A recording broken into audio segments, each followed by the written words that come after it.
মনে হচ্ছে বন্যির সঙ্গে সজ্জিত হয়েছে গোটা বোয়ালিয়া মাঠ জুড়ে।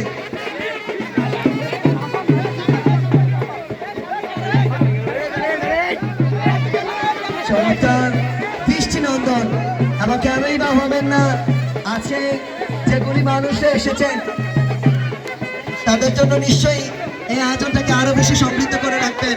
আমরা দেখতে পাচ্ছি প্রধান অতিথি জনাব আকরাম খান, সাবেক সফল অধিনায়ক বাংলাদেশ জাতীয় ক্রিকেট দল, এবং আজকে বিশেষ অতিথি জনাব হাবিবুল বাশার সুমন, সাবেক অধিনায়ক বাংলাদেশ জাতীয় ক্রিকেট দল।